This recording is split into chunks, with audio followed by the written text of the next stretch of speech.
Olá, eu sou o Dr. Leandro Bucchi, eu sou pediatra e gastroenterologista pediátrico com mais de 10 anos de experiência na prática clínica, e vou conversar com vocês um pouquinho sobre alguns assuntos relacionados ao recém-nascido.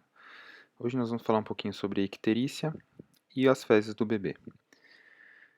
O que é a icterícia, que todo mundo fala? É quando o bebê fica amarelinho, a pele ou o branco dos olhos podem ficar amarelados, de acordo com o nível da bilirrubina no sangue do bebê.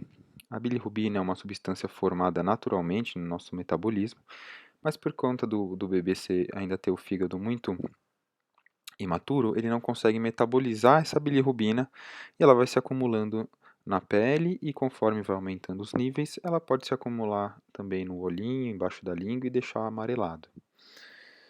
Como que a gente identifica a icterícia? Ela pode ser, né, olhando mesmo, quando o bebê está amarelo.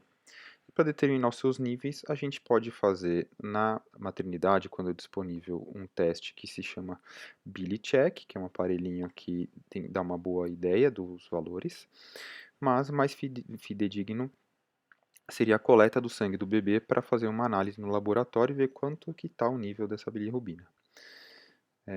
E é grave? Qual que é o risco da icterícia? Se tiver muito alta a bilirrubina, o que pode acontecer?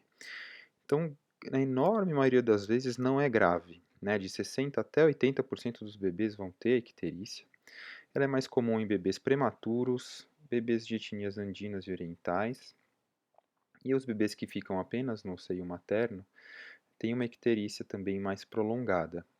E a enorme maioria das vezes é normal, ela melhora sozinha sem fazer nada. Só que ela pode se tornar grave. Em valores muito altos, ela pode impregnar no cérebro do bebê e causar lesões cerebrais, mas os níveis têm que estar muito altos. Por isso que a gente vai monitorando esses valores, né? E daqui a pouco a gente vai falar um pouquinho. Algumas doenças do fígado podem estar relacionadas à icterícia. Então, falar um pouquinho das fezes. Isso é uma dúvida que muitos pais têm. O cocô do bebê gera muito aflição, muita dúvida. Nos primeiros dias, a gente tem um bebê, o bebê apresenta umas fezes pretas esverdeadas, meio graxosas. É chamado de mecônio, nos primeiros 2 ou 3 dias. Depois disso, ela vai começando a ficar mais amarelada. E a fezes do bebê pequenininha, do recém-nascido, ela é bem líquida. Mas ela pode variar de vários tons de verde, verde musgo. O marrom pode entrar quando o bebê começa a comer comidinha e outros tons até acinzentados podem aparecer. E qual que é a normal da frequência de evacuação do bebê, né? Isso também gera muita dúvida, muita ansiedade nos pais.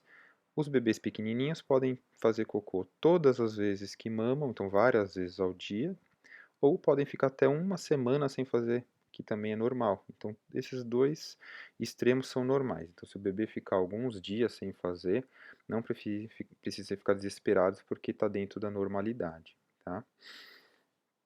E aí, aqui, o que a gente toma cuidado nas fezes do bebê que eu falei agora há pouco?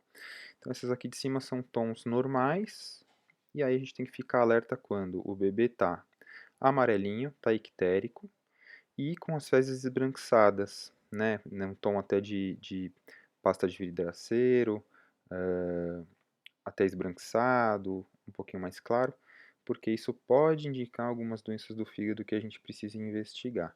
Então é bom os pais ficarem de olho para ver na coloração das fezes, e isso daqui, se essa coloração aparecer, tem que falar direto com o pediatra, com a equipe de saúde para a investigação, certo?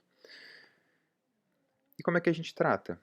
Quando o bebê está internado ainda, ou se depois mesmo da alta da maternidade ele tiver níveis muito altos de bilirrubina, na faixa, de acordo com a idade do bebê, horas de vida, os níveis vão variando, né, que necessitam de fototerapia. Então, quanto mais velho o bebê, ele pode chegar a níveis mais altos de bilirrubina. Então, se tiver em níveis muito altos, o bebê precisa ser internado para fazer fototerapia, porque a luz vai degradar essa bilirrubina na pele e vai fazer com que ele elimine mais facilmente. Banho de sol precisa? As últimas recomendações são que a gente não vai contar com o banho de sol para tratar a icterícia. Então, bebê amarelinho, você não precisa ficar desesperado, preocupado em ter que ir lá deixar o bebê no sol, porque os estudos mostram que a luz solar que ajuda nessa degradação é do período das 10 da manhã às 4 da tarde, que é o período que a gente que não deve expor um bebê à radiação solar pelos riscos, né, da radiação ultravioleta. Então, esse banho de sol atualmente ele não é necessário, não é obrigatório ser feito. Você pode passear com seu bebê um pouquinho na rua, sem expor ao sol diretamente para dar uma volta,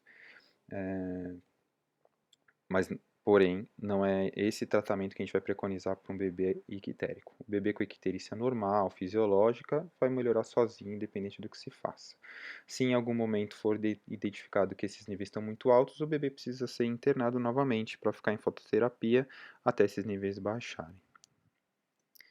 Então é isso, acho que a gente falou um pouquinho sobre icterícia, deixar vocês um pouquinho mais calmos. Agradeço a atenção, obrigado.